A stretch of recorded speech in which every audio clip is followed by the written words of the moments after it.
آج کی میری گفتگو کا عنوان ہے جب مشکل پیش آتی۔ ہم میں سے کوئی انسان ایسا نہیں کہ جس پر کبھی کوئی مشکل نہ آئی۔ کبھی 2 دن بھی ایک جیسے نہیں ہوئے۔ ایک دن انسان کے دل کی حالت بہت اچھی ہوتی، ایسے لگتا ہر چیز ٹھیک ہو گئی، زندگی میں کوئی مسئلہ ہی نہیں۔ لیکن دوسرا دن پتہ ہی نہیں چلتا، اچانک کسی کی بات، کوئی سچویشن، کوئی واقعہ، حالات، ان میں ایسی تبدیلی آتی ہے کہ انسان پریشان ہو جاتا ہے، اور بعض اوقات اپنے آپ کو سمجھانے میں، اپنے آپ کو ٹھیک کرنے میں اچھا خاصا وقت لگ جاتا ہے، اور اس وقت میں خود پر کنٹرول رکھنا بھی ایک بہت بڑا مسئلہ ہوتا ہے۔ کوشش کے باوجود بعض اوقات انسان اپنی زبان سے ایسی بات نکالنے سے نہیں رہتا جو اس کو نہیں نکالنی چاہیے تھی، اس سے نکل جاتی۔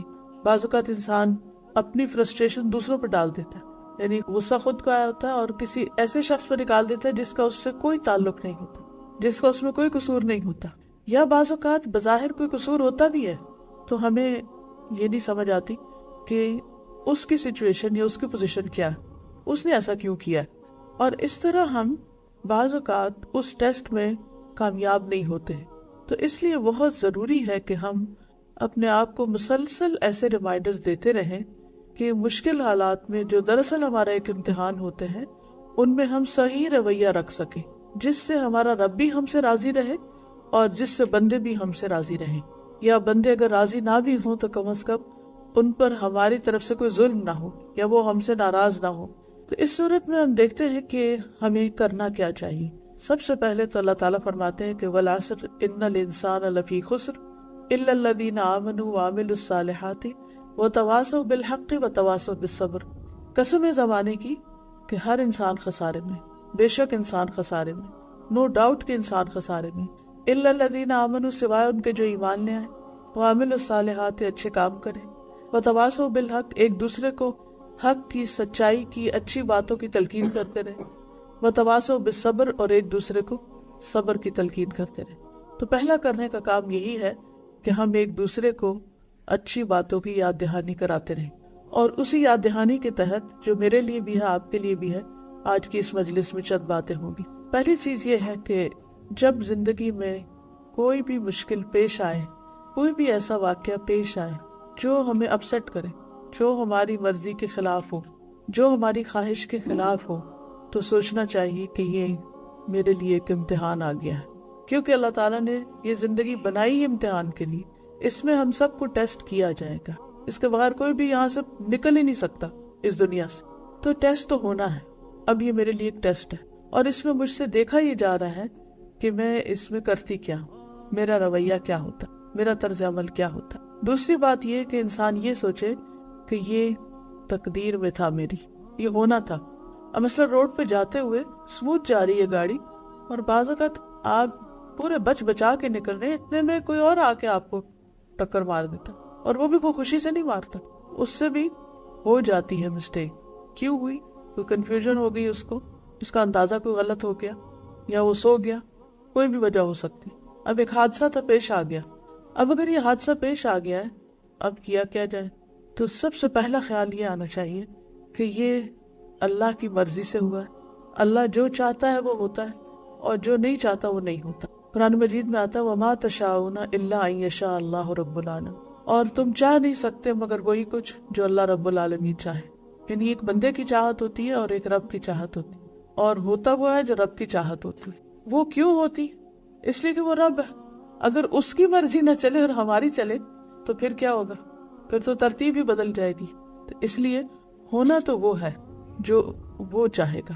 اب بعض اوقات اس کی چاہت ہمیں بڑی پسند آ جاتی ہے، ہماری بھی وہی چاہت ہوتی، لیکن بعض اوقات وہ ہماری چاہت نہیں ہوتی، ایک کانفلکٹ سا آ جاتا، ہم کچھ اور چاہتے ہیں، اللہ تعالیٰ کچھ اور چاہتے، اور وہ ہوا جو اللہ نے چاہا، اور وہ ہمارے لیے بہت بڑی مشکل ہو گئی۔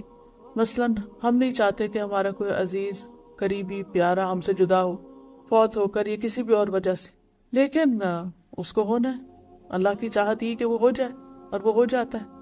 اب جیسے یوسف علیہ السلام حضرت یعقوب سے جدا ہو گئے، حالانکہ ان کو آپس میں بہت زیادہ محبت تھی، باپ کو بھی بیٹے سے محبت تھی، بیٹے کو بھی باپ سے محبت تھی۔ اب بظاہر تو یہ بڑا ہی مشکل فیصلہ ہے، بڑی ہی تکلیف دہ صورتحال ہے، لیکن اب کیا کیا جائے؟ اب یہ تو اللہ کا حکم تھا۔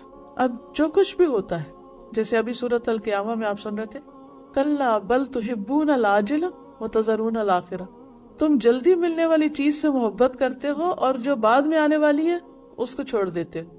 ایک تو اس کا معنی ہے کہ جلدی سے مراد دنیا اور آخرت سے مراد آخرت ہیئر آفٹر، اور ایک اس سے مراد یہ ہے کہ جو چیز آج ملنے والی ہے ہم اس کو پریفر کرتے ہیں، ادھار کی بجائے نقد چاہتے ہیں، تھوڑا بھی ملے آج مل جائے، فوری مل جائے، جلدی چاہتے ہیں، عاجلہ چاہتے ہیں۔ اور اللہ تعالیٰ بڑی چیز دینا چاہتا ہے اور بعد میں دینا چاہتا ہے۔ اب سوچئے یوسف علیہ السلام کے کیس میں ہی کہ اگر وہ اپنے والدین کے گھر رہتے اور بھائیوں کی یہ چپکلے ساری زندگی چلتی رہتی تو وہ محبت کے ایلیمنٹ کو تو تسکین ملتی رہتی کہ باپ بیٹا ایک دوسرے کو دیکھ رہے ہیں، قریب ہے، تسلی ہے، تسکین ہے، روز کے معاملے ڈسکس ہو رہے ہیں، آج بھائی نے یہ کر دیا، آج اس نے یہ کر دیا، تو وہ ایک دوسرے کی شکایت کر کے سین چلتا رہتا ہے۔ لیکن اینڈ آف دا ڈے اس سے حاصل کیا ہوا؟ حاصل کیا ہوتا؟ ذرا سوچیے، اگر وہ اسی سچویشن میں رہتے تو کیا حاصل ہوتا؟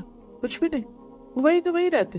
اللہ سبحانہ وتعالیٰ ان کو اس سچویشن سے نکال لے گیا۔ وہ میتھڈ بڑا تکلیف دہ تھا کہ بھائیوں نے کنویں میں پھینکا، ہارٹ بریکنگ ہے، لیکن اس میں بھی ایک خیر ہے کیونکہ اس کے علاوہ کوئی اور چارہ نہیں تھا۔ اگر وہ اس میں نہیں پھینک دے تو وہ دوبارہ مل جاتے، وہ خود ہی گھر آ جاتے۔ تو وہاں ڈالا گیا کہ جہاں سے نہ وہ خود آ سکتے تھے، نہ باپ جا کے ڈھونڈ سکتے تھے، نہ کسی کو بھیج کے منگوا سکتے تھے۔ تو چونکہ ڈپارٹ کرنا ہی تھا، جدا کرنا ہی تھا، اس لیے ایسے طریقے پر کہ انسان کے بس سے باہر نکل جائے معاملہ۔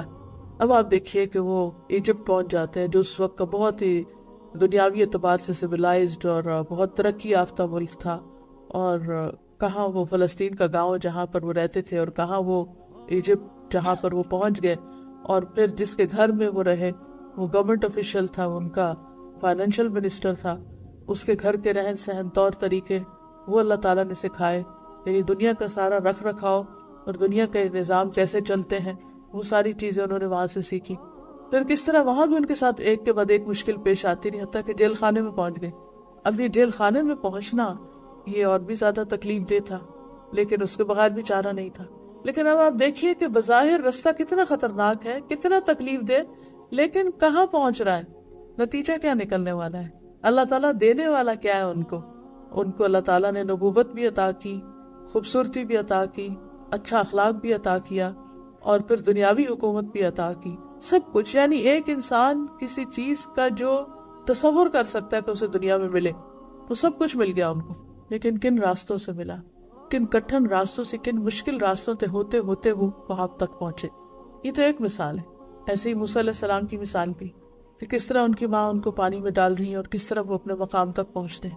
تو کہنے کا مقصد یہ ہے کہ بعض اوقات اللہ تعالیٰ ہمیں ایسی تکلیف دہ صورت میں ڈال دیتا ہے، ایسی مشکل میں ڈال دیتا ہے کہ جو ہمارے لیے بہت ہی ناگوار ہوتی، ہمیں بہت ہی ناپسند ہوتی، لیکن اللہ تعالیٰ سے بڑھ کر کوئی ہمارے لیے مہربان بھی نہیں، وہ الٹیمیٹلی ہمارے لیے فائدے کی ہوتی، مگر ہم اپنے شارٹ سائٹڈنس کی وجہ سے اس کو سمجھ نہیں پاتے، جس کے نتیجے میں ہم پریشان ہوتے۔ سارے غم کی وجہ یہ ہوتی ہے کہ ہمیں اس مشکل یا اس دلدل میں پھنسنے کی وجہ سمجھ نہیں آ رہی ہوتی کہ اس سے نکلنے کا، کیونکہ ہم تو ہوپلیس ہو چکے ہیں، فوراً ہم دل چھوٹا کر بیٹھتے ہیں اور ہم کہتے ہیں بس ہم تو ختم، اب تو ہمارے ساتھ کچھ اچھا نہیں ہونے والا، دنیا اندھیر ہو گئی۔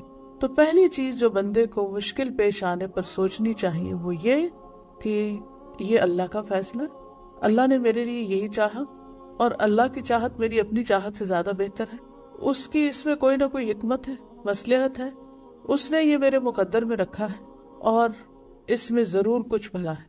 اللہ کا فیصلہ کبھی بھی ظلم پر مبنی نہیں ہو سکتا، بس اس وقت انسان اعتماد کر لے اللہ کے فیصلے۔ اب ایک اور سچویشن آپ دیکھیے، حضرت ابراہیم علیہ السلام، ان کی شادی حضرت سارہ سے ہوئی جو اس وقت مسلمان ہوئی، اور پھر بعد میں جب وہ ایجپٹ گئے اور اس بادشاہ نے حضرت سارہ کو پکڑا جس سے پھر وہ چھوٹ گئی، وہ بھی ان کی ایک کرامت تھی کہ وہ ان کے ساتھ برا ارادہ رکھتا تھا لیکن اللہ تعالیٰ نے اسے کامیاب نہیں ہونے دیا۔ تو اس کے بعد جب انہوں نے ان کو چھوڑا تو ساتھ حضرت ہاجرہ بھی تحفے کے طور پر دے دی۔ تو بعد میں حضرت ہاجرہ سے حضرت ابراہیم نے شادی کی، ان کے بچے نہیں تھے، حضرت ہاجرہ کا بیٹا اسماعیل پیدا ہوا۔ تو جب وہ دودھ پیتا بچہ تھا تو روایات میں اس طرح آتا ہے کہ حضرت سارہ بہت سخت ناراض ہوئی اور وہ کہتی کہ میں ان کو برداشت نہیں کر سکتی، آپ ان کو یہاں سے لے جائیں۔ اللہ سبحانہ وتعالیٰ کے حکم سے حضرت ابراہیم حضرت ہاجرہ کو لے کر مکہ میں آ گئے، اور وہاں پر ان کو لابس آیا جہاں ان کے پاس ایک چھاگل پانی کے سوا کچھ نہیں تھا، اور وہ بھی ایک دن ختم ہو گئی، اور دودھ پیتا بچہ تھا، اور وہ جب چھوڑ کے جا رہے تھے تو پوچھا کہ کیوں چھوڑ کے جا رہے ہیں، یہاں تو کوئی بھی نہیں ہے، کہنے لگے کیا اللہ کے حکم سے؟ کہا اللہ کے حکم سے۔ اور دوسری طرف حضرت سارہ جو تھی وہ فلسطین میں حضرت ابراہیم کے پاس ہی تھی۔ اب آپ دیکھیے کہ حضرت ہاجرہ کی بہت بڑی قربانی ہے، حضرت سارہ کی نسل سے بھی ایک امت پیدا ہوتی ہے اور حضرت ہاجرہ کی نسل سے بھی ایک امت پیدا ہوتی ہے۔ حضرت ہاجرہ کی اولاد میں سے ہیں حضور صلی اللہ علیہ وسلم، اور حضرت سارہ کی اولاد میں سے بنی اسرائیل۔ یعنی اگر انسان پیچھے تک جائے تو جس کی قربانی بڑی، جس کی آزمائش بڑی، جس کا صبر بڑا، اس کا انعام بھی بڑا۔ اللہ تعالیٰ قرآن مجید میں وعدہ کرتے کہ انما یوفی الصابرون اجرہم بغیر حساب، بغیر حساب، صبر کرنے والوں کو ان کا اجر بے حساب، انلمیٹڈ ملتا ہے۔ بعضوں کا دو لوگ بہت نیک ہوتے ہیں لیکن انسان ہونے کے ناطے ان کی آپس میں نہیں بنتی، ایک دوسرے کے اوپر کسی نہ کسی طرح غالب آ جاتا ہے، اس کا ہاتھ بھاری ہو جاتا ہے۔ یہ بھی تو ہو سکتا تھا نا کہ حضرت ابراہیم حضرت سارہ کو چھوڑ کے آ جاتے، لیکن کبھی ایسا بھی ہوتا ہے کہ زندگی میں ہمیں یوں لگ رہا ہوتا ہے کہ جیسے ہمیں پیچھے کر دیا گیا، ہمیں اگنور کر دیا گیا، ہمارا حق مار لیا گیا۔ کبھی ہمیں ماں باپ سے شکایت ہو سکتی ہے، کبھی بہن بھائیوں سے، کبھی کسی اور انسان سے ہو سکتی۔ کتنا ہیوملیشن کا محسوس ہوتا ہے انسان کو جب آپ ریجیکٹڈ اور ڈیجیکٹڈ فیل کرتے ہیں اپنے آپ کو۔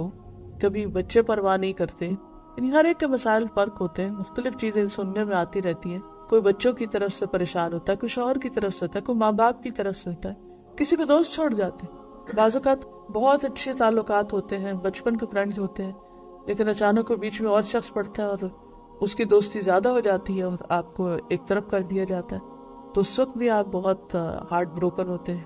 کبھی کوئی دنیا سے چلا جاتا ہے، یعنی انسانی دلوں کی حالتیں بہت عجیب ہوتی ہیں، اور یہ سارے صدمے انسانوں کے ساتھ ہی ہوتے ہیں۔ تو ایسی صورت میں جب بھی انسان یہ سمجھے کہ اس کا حق مارا گیا ہے یا اسے اگنور کر دیا گیا ہے یا اس کے ساتھ اچھا نہیں ہوا، تو اسے بھی اپنے حق میں اچھا ہی سمجھے، کیونکہ اللہ سبحانہ وتعالیٰ کسی پر ذرے برابر بھی ظلم نہیں کرتا، ذرے کے برابر بھی ظلم نہیں کرتا، اس سے بڑھ کر کوئی عدل کرنے والا ہے ہی نہیں۔ اس لیے کبھی بھی انسان کو یہ نہیں سوچنا چاہیے کہ میرے ساتھ اللہ نے اچھا نہیں، اٹس ناٹ فیئر۔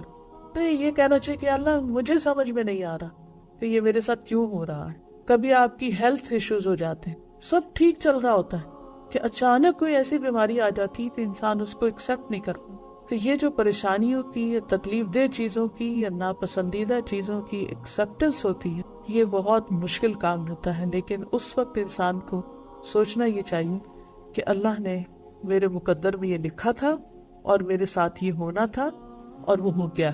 قرآن مجید میں آتا ہے قُلْ لَن يُصِيبَنَا إِلَّا مَا كَتَبَ اللَّهُ لَنَا هُوَ مَوْلَانَا، کہہ دیجئے اگر کوئی مصیبت آئے گی تو وہی آئے گی جو اللہ نے مقدر میں لکھی ہے، وہ ہمارا مولا ہے، وہ ہمیں تنہا نہیں چھوڑے گا۔ ایک اور جگہ پر آتا ہے مَا أَصَابَ مِن مُصِيبَةٍ مَا أَصَابَ مِن مُصِيبَةٍ إِلَّا بِإِذْنِ اللَّهِ، کوئی مصیبت نہیں آتی مگر اللہ کے اذن سے آتی۔ وَمَن يُؤْمِن بِاللَّهِ يَهْدِ قَلْبَهُ، اور جو اللہ پر ایمان رکھتا ہے، اعتماد کرتا ہے، ٹرسٹ کرتا ہے، بھروسہ کرتا ہے، اللہ اس کے دل کو ہدایت بخش دیتا ہے، اس کا دل اچھا کر دیتا ہے۔ ایک دفعہ وہ طوفان آتا ہے، گھٹن کا دور آتا ہے، پریشانی ہوتی ہے، لیکن پھر ٹھیک ہو جاتا ہے، اور اللہ ہر چیز کو جاننے والا ہے، ہر چیز کا علم ہے اس کے پاس۔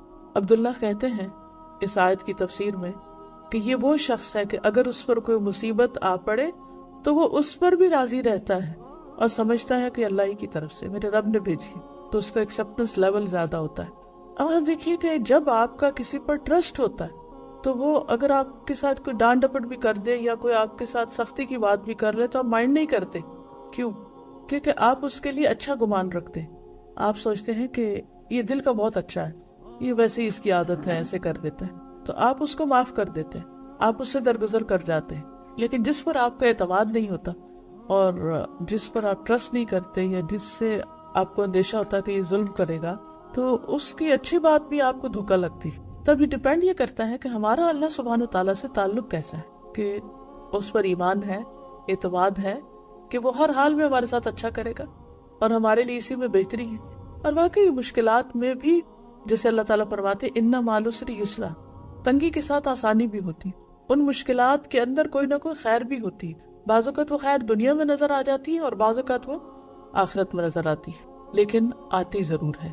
اور پھر یہ بھی یاد رکھنا چاہیے ہمیں کہ تقدیر پر ایمان لانا بھی ضروری ہے، کیونکہ تقدیر پر ایمان لائے بغیر ایمان مکمل نہیں ہوتا۔ رسول اللہ صلی اللہ علیہ وسلم نے فرمایا، کوئی بندہ اس وقت تک مومن نہیں ہو سکتا جب تک اچھی اور بری تقدیر پر ایمان نہ لائے، یہاں تک کہ وہ جان لے کہ جو چیز اس سے ملنے والی تھی وہ اس سے چوک نہیں سکتی تھی، اور جو چیز اس سے چوک گئی وہ کسی صورت اسے مل نہیں سکتی۔ مثلاً انسان کو دنیا میں کسی فائدے کی، کسی ایسی چیز کی توقع ہوتی ہے کہ وہ اسے حاصل ہوگی، لیکن for some reason وہ اس کو نہیں ملتی۔ کہیں رشتہ ڈالا ہوتا ہے، انسان کو پورا یقین ہوتا ہے کہ یہ ہو جائے گا، اور آخری مرحلے پر بات ختم ہو جاتی ہے، تو اس وقت انسان کا ظاہر دل ٹوٹتا ہے، اس کو تکلیف ہوتی ہے، اس کی توقعات ختم ہوتی ہیں، تو اٹس ویری پینفل۔ ایک شخص ڈگری کرنے والا تھا، سب کچھ ہو گیا، آخری پیپر نہیں دے سکا، پیپر سب کچھ ہو گیا، وائوا نہیں دے سکا، صرف اس ایک اتنے سے 1% چیز کی وجہ سے اس کا کیریئر مارا گیا۔ میں جانتی ہوں ایک ڈاکٹر کو کہ جنہوں نے سب کچھ کر لیا، صرف ایک سرجری کا کوئی پیپر تھا آخری، اس میں تھوڑا سا حصہ نہیں کر سکے 1-2 اٹمپٹس کے باوجود بھی، اور بالآخر انہیں کوئی اور بزنس کرنا پڑا، لیکن وہ بزنس کہیں زیادہ بہتر تھا ان کے حق میں۔ شاید وہ سیکھ لیتے، پاس ہو جاتے، کسی کی جان لینے کا ذریعہ بن جاتے، کوئی آخرت خراب ہو جاتی۔ اللہ ہی بہتر جانتا ہے کہ ان کے اندر کیا کمی تھی کہ جس کی وجہ سے اتنے سالوں کی محنت ان کی بالکل ہی ختم ہو کے رہ گئی۔ تو کئی دفعہ ایسے بھی ہوتا ہے کہ انسان نے خواب کوئی اور دیکھے ہوتے ہیں، لیکن وہ سارے بکھر جاتے ہیں، کچھ سے کچھ ہو جاتا ہے، حالات کچھ اور طرف لے جاتے ہیں انسان کو۔ تو ایسی صورت میں بھی انسان کو یہی سوچنا چاہیے کہ یہ میرے حصے میں نہیں تھی چیز، یہ میرے مقدر میں نہیں تھی، اور اس پر ایمان رکھنا ایمان کا حصہ ہے، کیونکہ یہاں تک کہا گیا کہ یہاں تک کہ وہ جان لے۔ تقدیر پر ایمان کا مطلب کیا ہے کہ انسان جان لے کہ جو چیز اسے ملنے والی تھی جو وہ اس سے چوک نہیں سکتی تھی، اور جو اس سے نہیں ملی وہ اس کو ملنے والی تھی نہیں۔ تو تکلیف آتے ہی جو ہی انسان یہ سوچتا ہے نا کہ یہ مجھے نہیں ملنے والی تھی، یہ میری تھی نہیں، تو بس دل کو ٹھنڈک پڑنے لگتی کہ جو چیز میری تھی نہیں، تو بس میں اللہ کی رضا پہ راضی، اللہ کے فیصلے پر راضی۔ ایک اور حدیث میں آتا ہے کہ رسول اللہ صلی اللہ علیہ وسلم نے فرمایا، کوئی بندہ اس وقت تک مومن نہیں ہو سکتا جب تک 4 چیزوں پر ایمان نہ لے آئے۔ اس بات کی گواہی دے کہ اللہ کے سوا کوئی عبادت کے لائق نہیں، اور بے شک میں اللہ کا رسول ہوں، اور اس نے مجھے حق کے ساتھ بھیجا ہے۔ موت پر ایمان لائے، موت کے بعد دوبارہ زندہ ہونے پر، اور تقدیر پر ایمان، یعنی یہ ساری چیزیں ایمان کا حصہ ہیں۔ اگر ان میں سے کسی ایک چیز پر بھی ایمان نہیں تو اس کا ایمان ناقص ہے، اور اگر ایمان ناقص ہے تو اعمال بھی ناقص ہو جاتے ہیں، اعمال کا بھی فائدہ نہیں ہوتا، ساری ایفرٹس بیکار ہو جاتی ہے، کیونکہ ایمان ہر چیز سے پہلے۔ پھر اسی طرح ایک اور روایت میں بھی آتا ہے کہ کوئی شخص اس وقت تک مومن نہیں ہو سکتا جب تک وہ اچھی بری تقدیر پر ایمان نہ لائے۔ تو ایسے وقت میں انسان کو پھر کیا کرنا چاہیے؟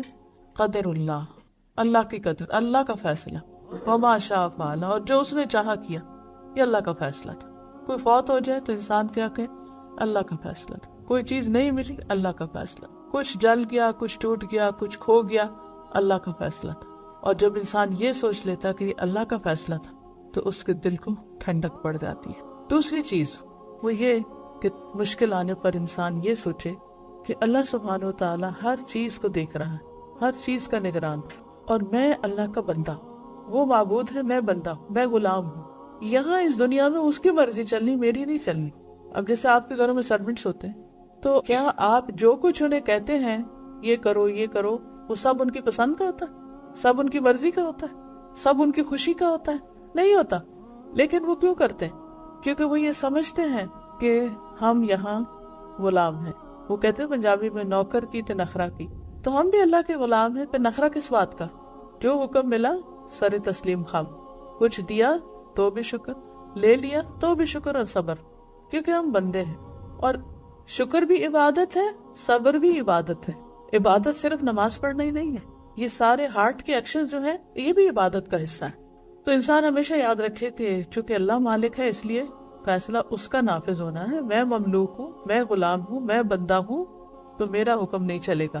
تیسری چیز یہ ہے کہ انسان پہ جب مشکل آئے تو انسان یہ سوچے کہ اللہ نے میرے ساتھ بھلائی کا ارادہ کر لیا، اللہ سبحانہ تعالیٰ میرے ساتھ اب کوئی خیر کرنا چاہتا ہے، خواہ وہ اجر کی صورت میں، خواہ وہ میری اصلاح کی صورت میں، خواہ وہ میرے گناہوں کی معافی کی صورت میں، کوئی نہ کوئی اس میں حکمت ہے۔ کیونکہ بعض اوقات انسان جب اچھے حالات میں ہوتا ہے تو وہ سمجھتا ہے سب اچھا، اللہ بھی مجھ سے راضی ہے، سب ٹھیک ہے، میں بہت اچھا ہوں، اس کو اپنی نیکی کا بڑا زوم ہونے لگتا ہے. لیکن جب اس کی مرضی کے خلاف کوئی چیز ہوتی ہے تو پھر انسان کو ہوش آتی کہ او مجھ میں کوئی غلطی ہے، پتہ نہیں میں نے کہیں کچھ غلط کیا ہے، یعنی کچھ میرے منہ سے ایسا نکلا ہے، یا میں نے کسی کو ہرٹ کر دیا ہے، یا میں نے کسی کا کوئی حق مار دیا ہے کہ میرے ساتھ یہ ہوا ہے.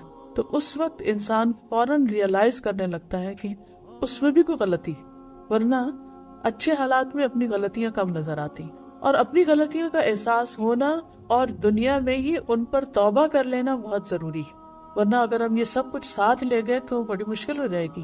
تو اللہ تعالیٰ تکلیف بھیج کر ہمیں موقع دیتا ہے کہ ہم اپنی غلطیوں کی اصلاح کر لیں، توبہ کر لیں، معافی مانگ لیں اور درجوں میں اضافہ کر لیں، کیونکہ تکلیف آنے سے پھر درجات بھی بڑھتے ہیں.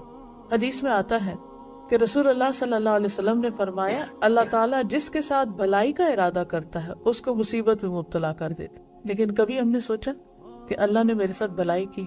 وہ تو حاسد ہی کہتے ہیں عام طور پر کہ اچھا ہی ہوا، اس کے ساتھ ہونا چاہیے تھا، she deserves or he deserves. اب مزہ آیا. لیکن حقیقت یہ ہے کہ بعض اوقات حاسد برا چاہتے ہیں مگر حقیقت میں وہ انسان کے لیے اچھا ہی ہوتا ہے. اور وہ تو سمجھتے ہیں کہ کسی کے نقصان کی صورت میں ان کو مزہ آ رہا ہے، لیکن جس کے اوپر تکلیف آتی ہے، جو اللہ کے فیصلے پر راضی ہوتا ہے، وہ اس تکلیف یا اس بخار یا اس پریشانی کے اندر مبتلا ہو کر جس طرح وہ صاف ہو رہا ہوتا ہے، جس طرح اس کا تزکیہ ہو رہا ہوتا ہے، جس طرح اس کے اندر کی بصیرت کی آنکھیں کھل رہی ہوتی ہیں، وہ عام حالات میں نہیں کھلتی، آرام میں نہیں کھلتی. جب اب دیکھیں کہ جیسے ہمارے جسم کو جب چوٹ لگتی ہے تو ہمارے جسم میں کیا ری ایکشن پیدا ہوتا ہے، سارا جسم جو ہے وہ الرٹ ہو جاتا ہے. اگر کوئی جرم اندر داخل ہو جائے تو جسم کا پورا ڈیفینسو سسٹم جو ہے وہ ایکشن میں آ جاتا ہے.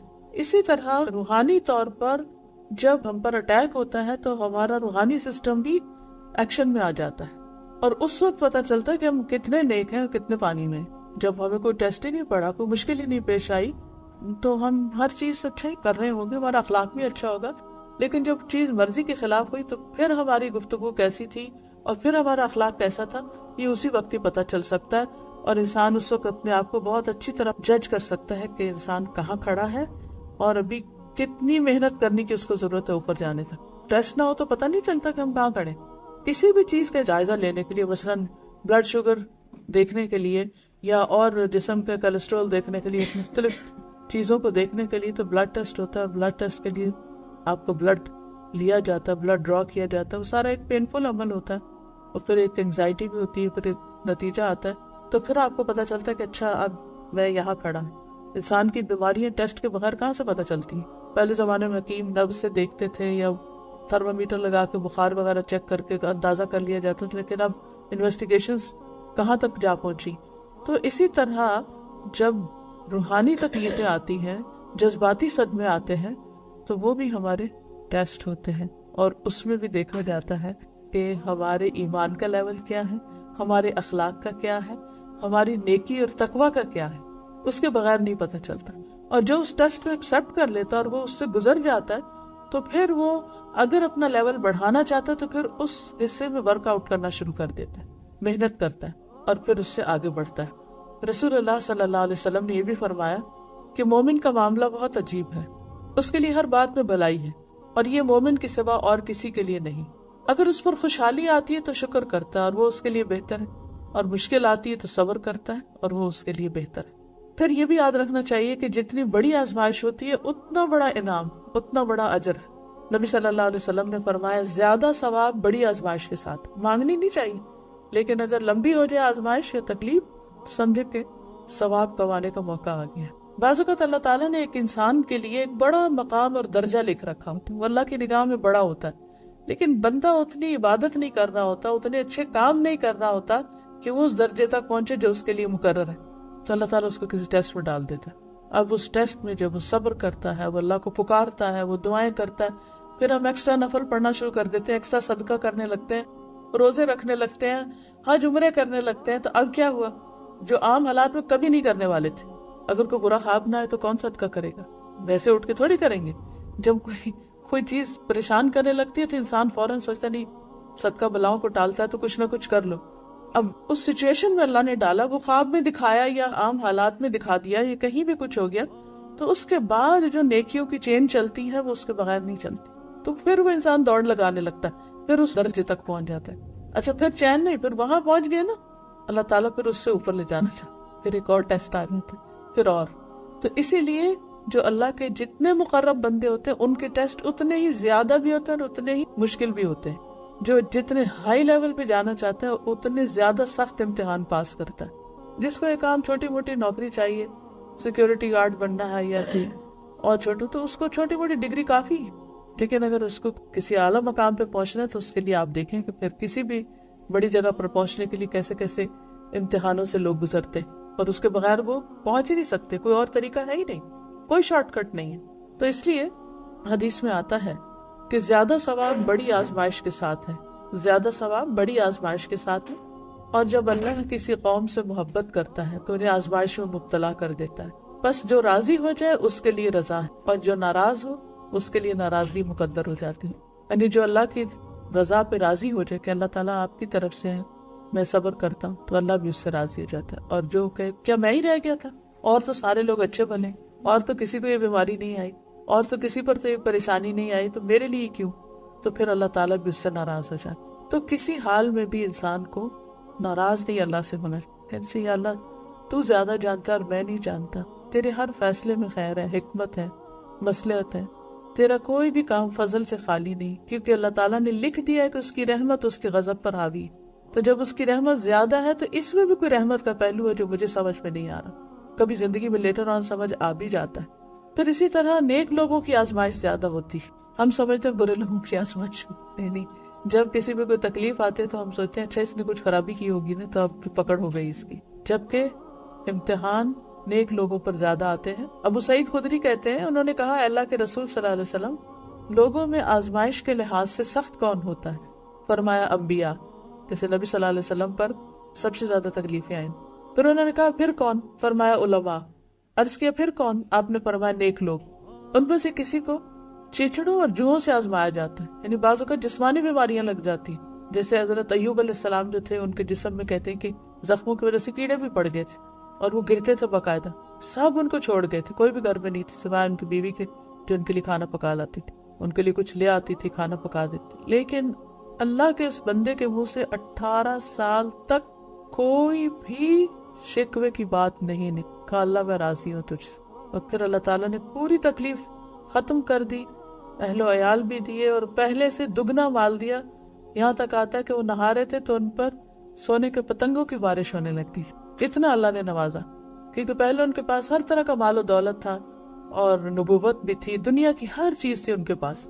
تو شیطان نے کہا کہ ہاں آپ کیوں اللہ کی عبادت نہیں کریں گے، آپ کو تو سب کچھ ملا ہوا ہے. تو اللہ تعالیٰ نے ان کو امتحان میں ڈال دیا کہ بھلا ان سے اگر سب کچھ لے لیا جائے تو بھی یہ کریں گے کیا؟ یہ مال و دولت کی وجہ سے عبادت کر رہے تھے، کیونکہ بعض اوقات لوگ صرف دنیا حاصل کرنے کے لیے عبادت کرتے ہیں یا اس کو باقی رکھنے کے لیے، اللہ کی رضا کے لیے نہیں کرتے. تو اس پر بھی اللہ تعالیٰ کبھی آزما لیتا ہے. تو ان کی عبادت پہلے سے بھی زیادہ ہوگی کہ اللہ پہلے تو میں دنیا کے کاموں میں مصروف ہوتا تھا، تو اب میرے پاس کچھ نہیں رہا، تو صرف میں اور تو ہے، بیچ میں کوئی بھی نہیں، نہ بچے ہیں نہ مال و دولت ہے. تو اللہ سبحانہ تعالیٰ ان پر اتنا راضی ہوا کہ دنیا میں ہی ان کو پہلے سے دگنا عطا کر دیا. قرآن مجید میں اس کا ذکر آتا ہے. تو جب ان پر پتنگے گرنے لگے سونے کے تو اللہ تعالیٰ نے فرمایا کہ تو ایسا نہیں ہے، تجھے تو اس کی حاجت نہیں. کہا کہ اللہ تعالیٰ مجھے اس کی حاجت نہیں، لیکن تیری برکت سے میں محروم نہیں رہنا چاہتی. تو مجھ میں بھیج رہا ہے تو میں کیوں نہ لوں، تیری عنایت اس لیے لے رہا. تو حقیقت یہ ہے کہ فرمایا کہ ان میں سے بعض کو جوہوں سے آزمایا گیا، یہاں تک کہ وہ اسے قتل کر دیتی. بعض اوقات ایسے انفیکشنز ہو جاتے ہیں، ایسی بیماریاں لگ جاتی ہیں کہ جو انسان کے لیے موت کا سبب بن جاتی. تو لوگ ایسے لوگوں کے بارے میں برا سوچنے لگتے ہیں کہ اچھا اس کو یہ جو خطرناک بیماری لگی ہے نا، یہ اس نے کوئی گناہ کیے ہوں گے تو اس وجہ سے نہیں. بعض اوقات اللہ تعالیٰ اپنے نیک بندوں کو ویسے ہی آزمائش پر ڈال دیتا ہے. کسی کو فقر سے آزمایا جاتا ہے، اس کا رزق نہیں کھلتا، یہاں تک کہ وہ چھوٹی سی قمیص کے سوا کچھ نہیں پاتا. اور ان میں سے کچھ لوگ آزمائش پہ خوش ہوتے ہیں بنسبت اس کے جو کچھ دیے جانے پہ خوش ہوتے ہیں. یعنی کچھ لوگ اللہ پر ایسا ایمان رکھتے ہیں، ایسا بھروسہ رکھتے ہیں، اللہ کے ہر فیصلے پہ اتنا راضی ہوتے ہیں کہ جب ان پہ تکلیف آتی ہے تو اسے بھی خوشی سے لیتے. جس کو کہتے ہیں نا، جس سے محبت ہوتی ہے تو وہ کچھ بھی کرے تو اس کی ہر بات ہی اچھی لگتی ہے. وہ کہتے ہیں نا، گالیاں کھا کر بھی بد مزہ نہ ہوں. یعنی اگر محبوب کی طرف سے گالیاں بھی پڑی تو بھی خوش ہوئے کہ کوئی تو تعلق شو کیا، کیا گالیوں کا ہی تھا۔ تو یہ ایک حقیقت ہے کہ جب بندہ اللہ پر راضی ہوتا ہے تو پھر اللہ کی طرف سے کوئی بھی آزمائش آتی ہے، کوئی بھی چیز، تو انسان ناراضگی کا کلمہ منہ سے نہیں نکالتا بلکہ دل میں بھی ناراض نہیں ہوتا۔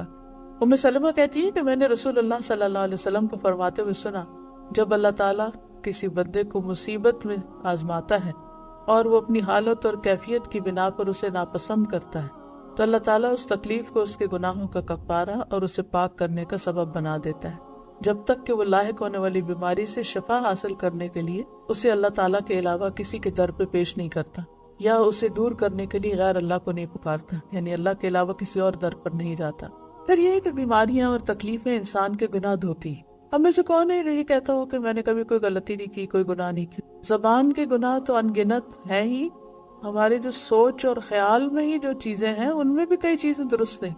اللہ تعالیٰ فرماتے یا ایھا الذین آمنوا اجتنبوا کثیرا من الظن ان بعض الظن اثم، اے لوگوں جو ایمان لائے ہو بہت سے گمان کرنے سے بچو، کیونکہ بعض گمان گناہ ہوتے، یعنی بعض تمہارے خیالات جو کسی کے بارے میں برا سوچنا اور اس کی کوئی بھی دلیل نہ ہو انسان کے پاس، یا کسی پر حسد کرنا، اس کی نعمت پر جلنا، یا اور اس قسم کی کئی دل کی خرابیاں ہوتی ہیں، تو یہ بذات خود گناہ ہے۔ پھر شرک، پھر نفاق، یہ سب چیزیں، تو انسان مختلف طرح کی چیزوں سے گزرتا رہتا ہے، تو اس لیے اللہ تعالیٰ بندے کو مختلف آزمائشوں میں ڈال کر اس کو صاف کرتے رہتے ہیں۔ یہ پاک ہونے کا ایک عمل ہے۔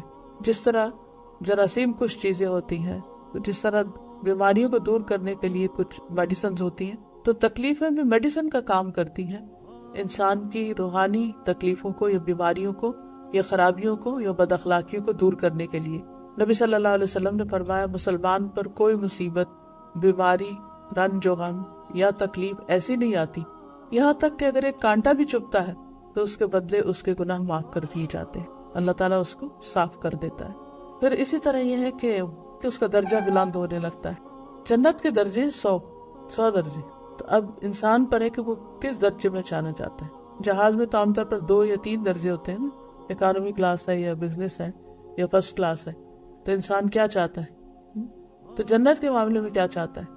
کہیں بھی جگہ مل جائے، اکانومی میں سب سے پیچھے سیٹ مل جائے جہاز میں؟ نہیں، دنیا میں تو انسان کبھی بھی پیچھے نہیں رہنا چاہتا، حالانکہ وہ سفر کتنا ہوتا ہے، 2 گھنٹے کا، 3 4، زیادہ زیادہ کتنا 10-12 گھنٹے کا، لیکن آخرت تو ہمیشہ کی زندگی ہے۔ اس میں انسان کیوں چاہتا ہے کہ بس کہیں بھی اٹک جاؤں؟ وہ تو ہمیشہ کا گھر ہے۔ جب کوئی نیا علاقہ آتا ہے کہتے ہیں ہاں یہ زیادہ کمفرٹیبل ہے، یہاں بکنگ کرا لیں۔ ہر روز نئی آپشن سامنے آتی تو انسان ان کی طرف دیکھتا رہتا ہے۔ تو اگر دنیا کے چند روزہ زندگی کے لیے انسان یہ سوچتا ہے تو آخرت کے لیے اسے کیا سوچنا چاہیے، کہاں تک پہنچنا چاہیے؟ تو جب انسان تکلیف سے گزرتا ہے تو لا محالہ اس کے درجے بلند ہوتے ہیں۔ اللہ تعالیٰ ایک آدمی کے لیے بلند مرتبہ کا فیصلہ کرتا ہے، لیکن وہ اپنے اعمال کی وجہ سے نہیں پہنچ رہا ہوتا، تو اللہ تعالیٰ مسلسل ایسی آزمائشوں سے آزماتا ہے جنہیں وہ ناپسند کرتا ہے، یہاں تک کہ وہ اپنے اس مرتبے تک پہنچ جاتا ہے، وہ اسے وہاں تک پہنچا دیتی۔ پھر اسی طرح یہ کہ جب تکلیف آئے یا مشکل پیش آئے تو انسان کو اللہ تعالیٰ کی حکمت کا سوچنا چاہیے کہ اللہ تعالیٰ کا کوئی بھی فیصلہ نہ ظلم پر مبنی ہے اور نہ ناسمجھی پر، ہر چیز کے اندر بہت بڑی وزڈم ہے، ہمیں نظر نہیں آ رہی تھی، بعض اوقات بعد میں سمجھ آ بھی جاتی ہے کہ اچھا اللہ تعالیٰ نے اس وجہ سے ہمیں اس چیز سے روک دیا۔ آپ کوئی بزنس کرنا چاہ رہے ہوتے ہیں، کہیں اور رہنا چاہ رہے ہوتے ہیں یا کچھ، لیکن یعنی ہر معاملے میں چاہے وہ پسند کرنا ہو، اس کے خیر کے پہلو، یعنی پازیٹیو تھنکنگ ہونی چاہیے انسان کی۔ نبی صلی اللہ علیہ وسلم نے فرمایا ابن آدم 2 چیزوں کو ناپسند کرتا ہے، موت کو، حالانکہ مومن کے لیے وہ فتنوں سے بہتر ہے، یعنی بعض اوقات کو جوانی میں چلا جاتا ہے، تو اللہ تعالیٰ کو پتہ ہے کہ اس کو اتنی جلدی کیوں بلا لیا، جبکہ اسی کے بہن بھائی عرصہ جیتے رہتے۔ اور سر میرے ہسبینڈ کی ایک بہن 2 چھوٹے چھوٹے بچے چھوڑ کر بہت پہلے فوت ہو گئے، 25-30 سال پہلے، اور ماشاءاللہ باقی سب بہن بھائی جی رہے ہیں، صحت مند ہیں، ٹھیک ٹھاک ہیں۔ تو میں اگلے دن بھی غور کر رہی تھی کہ وہ اپنی 20s میں چلی گئی اور باقی سب ماشاءاللہ اپنی زندگی انجوائے کر رہے ہیں۔ کیا حکمت ہوگی، کیا حکمت ہوگی، اللہ نے ان کو تھوڑی زندگی دی، باقی انہی کے بہن بھائیوں کی اتنی اتنی زندگی دی، تو اس میں کیا حکمت ہے؟ تو یہ اصل بات تو نہیں جانتا ہے، لیکن بعض اوقات اللہ تعالیٰ زیادہ جانتا ہے کہ یہ بندہ اگر جیا تو اس کا ایمان خطرے میں ہو جائے گا یا کسی فتنے میں پڑ جائے گا یا اس پہ کوئی ایسی مصیبت آ جائے گی جو اس کے لیے ناقابل برداشت ہوتی، تو موت اس کو سمیٹ لیتی ہے۔ اور ہم سمجھتے ہیں اس پر زیادتی ہو گئی، اس کو جینے کا موقع نہیں ملا. تو اللہ تعالیٰ کسی پر ظلم نہیں کرتا. اب مثلاً وہ لڑکا جسے خضر علیہ السلام نے قتل کر دیا تھا، تو اس پر انہوں نے کیا کہا کہ اگر یہ بڑا ہو جاتا تو اپنے ماں باپ کو سخت پریشانی میں مبتلا کر دیتا. تو اللہ تعالیٰ نے چاہا کہ اس کے بدلے میں اس کو زیادہ بہتر، جو مہربان اور زیادہ خدمتگار اور اچھا بچہ ہو وہ عطا کرے. تو اس کے بارے میں روایات میں آتا ہے کہ اس کے بعد ان کو اللہ نے پاک اخلاق والی، بہت خیال رکھنے والی بیٹی دی. فَأَرَدْنَا أَن يُبْدِلَهُمَا رَبُّهُمَا خَيْرًا مِّنْهُ زَكَاةً وَأَقْرَبَ رَحْمًا. تو ہم نے چاہا کہ ان کا پروردگار اس لڑکے کے بدلے انہیں اس سے بہتر اولاد عطا کرے جو پاکیزہ اخلاق والی اور قرابت کا بہت خیال رکھنے والی. اور یہ حقیقت ہے کہ ہم چاہتے ہیں بیٹے، لیکن عموماً بیٹیاں ماں باپ کی زیادہ کیئر کرنے والی یا محبت کرنے والی ہوتی ہیں، لونگ ہوتی ہیں، دعائیں بھی زیادہ کرتی ہیں، فکر بھی زیادہ کرتی ہیں. لیکن اللہ نے ہمارے دلوں میں ایک کشش بیٹوں کی رکھ دی ہے. تو کبھی کسی کے ہاں بیٹا نہیں ہوتا تو لوگ ساری زندگی اس پر پریشان رہتے ہیں، لیکن یہ نہیں سوچتے کہ اللہ تعالیٰ بعض اوقات داماد کی شکل میں اپنے بیٹے سے زیادہ ہمدرد بیٹے عطا کر دیتے، یا اللہ تعالیٰ کسی بھی طرح اس کمی کو پورا کر دیتا ہے. مگر انسان اس کو صرف دوسروں کو دیکھ دیکھ کے اپنے آپ کو جب کمپیئر کرتا ہے تو اس کی لائف میزریبل ہو جاتی. اگر وہ اپنے آپ کو الگ سے دیکھے تو اللہ کے فیصلے بہت اچھے نظر آتے ہیں. پھر اسی طرح یہ ہے کہ حالات کیسے بھی ہوں، انسان اللہ کی تقسیم پہ راضی رہے، کیونکہ حدیث میں آتا ہے کہ اللہ کی تقسیم پہ راضی رہو، سب سے بڑے غنی بن جاؤ، بے پرواہ ہو جاؤ گے دنیا سے. جب بھی کوئی تکلیف آئے تو انسان کے اس میں بھی خیر ہے، اس میں بھی خیر ہے، اس میں بھی کوئی بھلائی. مجھے نہیں پتا اس کی کیا حکمت ہے، لیکن اس سے ضرور کچھ فائدہ ہے، کیونکہ میرے رب کی طرف سے ہے، اور میرا رب تو مجھ پہ ظلم کرتا ہی نہیں، کسی بندے پہ نہیں کرتا، کسی مخلوق پہ نہیں کرتا. اس نے ضرور میرے لیے کچھ خیر چاہی ہے اس میں. پھر اسی طرح یہ ہے کہ جو شخص اللہ کے رب ہونے پہ راضی ہو گیا اور محمد صلی اللہ علیہ وسلم کے رسول ہونے پہ راضی ہو گئے، اس کے لیے جنت واجب ہوگی. پل صراط پر وہ لوگ بہت امن سے گزر جائیں گے جو صبح و شام پڑھتے ہیں رضیت باللہ رب وبالاسلام دین وبمحمد.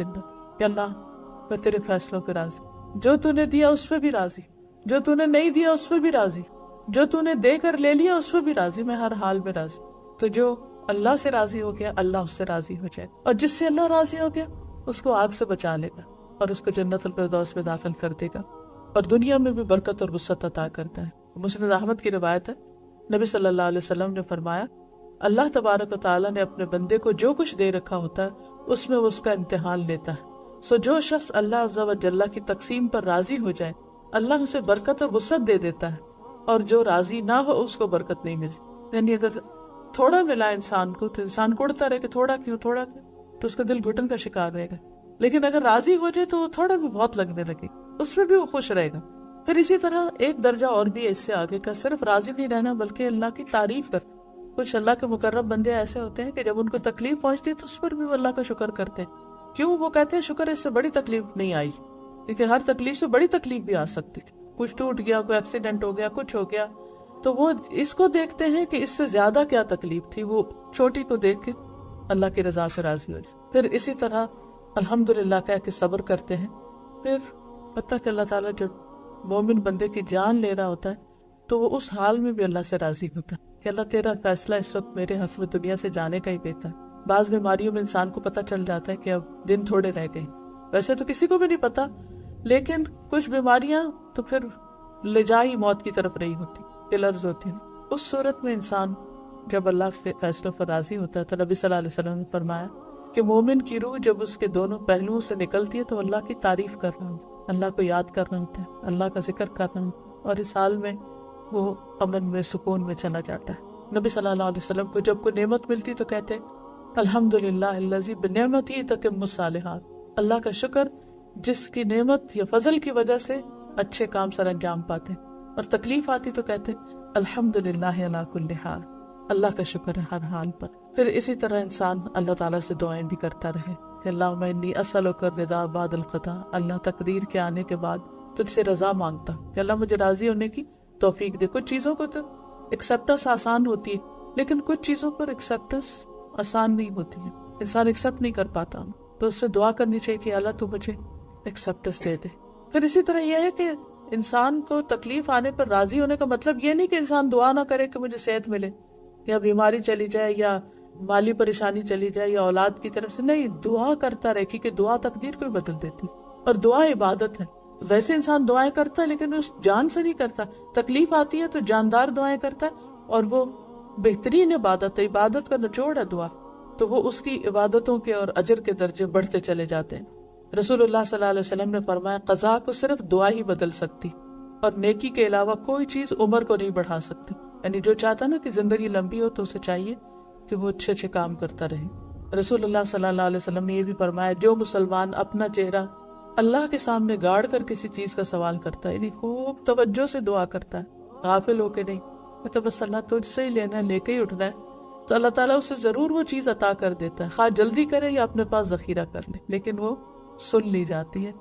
دعا اس چیز کے بارے میں بھی فائدہ دیتی ہے جو نازل ہو چکی ہے، اور اس چیز کے بارے میں بھی جو ابھی نازل نہیں ہوئی۔ کوئی مصیبت آنے والی ہوتی ہے تو انسان کے دل میں ایسے گھبراہٹ سی ہونے لگتی ہے، اور انسان دعائیں کرنے لگتا ہے تو مصیبت جو ہے وہ واپس چلی جاتی۔ اور خاص طور پر رنج و غم کے وقت جو دعائیں بتائی گئی ہیں، ایاک نستعین میں ایک چیپٹر بھی ہے رنج و غم کی دعائیں، تو ان میں سے جو یہ دعا ہے اللہم انی امتک بنت امتک بنت عبدک ناصیتی بیدک ماض فی حکمک عدل فی قضاؤک اسألک بکل اسم هو لک سمیت به نفسک او انزلته فی کتابک او علمته احد من خلقک او استأثرت به فی علم الغیب عندک ان تجعل القرآن العظیم ربیع قلبی ونور بصری وجلاء حزنی وذہاب ہمی وغمی۔ تو اللہ تعالیٰ کا وعدہ ہے کہ وہ اس کے رنج کو ضرور خوشی میں تبدیل کر دے، یعنی اس کا غم ضرور چلا جائے گا۔ پھر اسی طرح حضور صلی اللہ علیہ وسلم مصیبت کی سختی سے پناہ مانگتے تھے، پھر پریشانی کے وقت کہتے اللہم لا سہل الا ما جعلتہ سہلا وانت تجعل الحزن سہلا اذا شئت۔ اللہ کوئی کام آسان نہیں مگر جسے تو آسان کر دے، اور تو جب چاہتا ہے مشکل کو آسان کر دیتا ہے۔ پھر اسی طرح نبی صلی اللہ علیہ وسلم نے یہ بھی فرمایا کیا میں تمہیں ایسی دعا نہ بتاؤں کہ جب کسی رنج و الم اور دنیا کے کسی آزمائش میں مبتلا ہونے والے شخص اس کو پڑھے تو اس کی تکلیف دور ہو جائے؟ کہا گیا کیوں نہیں؟ فرمایا وہ مچھلی والے کی دعا ہے، لا الہ الا انت سبحانک انی کنت من الظالمین۔ اور پھر حضرت اسماء بنت امیس کو آپ نے دعا سکھائی اللہ اللہ ربی لا اشرک بہ شیئا، کہ اللہ میرا رب ہے، میں اس کے ساتھ کسی کو بھی شریک نہیں کرتا۔ پھر اسی طرح جب آپ صلی اللہ علیہ وسلم پر کوئی تکلیف آتی تو آپ پڑھتے لا الہ الا اللہ العظیم الحلیم، لا الہ الا اللہ رب العرش العظیم، لا الہ الا اللہ رب السماوات و رب الارض و رب العرش الکریم۔ اور اسی طرح جب کوئی بیمار ہوتا تو اس وقت بھی آپ دعائیں کرتے نہیں، ہر تکلیف کے موقع کی دعائیں نبی صلی اللہ علیہ وسلم نے سکھا دی، چاہے وہ جسمانی تکلیف ہو یا بیماری ہو یا روحانی تکلیف ہو یا موت کا صدمہ ہو یا کسی کی جدائی کا، ہر موقع پر اللہ کو پکارنا سکھا دیا گیا۔ اور جب انسان اللہ کو پکارنے لگتا ہے تو اس کے دل میں ٹھنڈک ہی آ جاتی ہے اور تکلیفیں دور بھی ہونے لگتی۔ اس کے ساتھ ہی میں اپنی بات ختم کروں گی۔ وآخر دعوانا الحمدللہ۔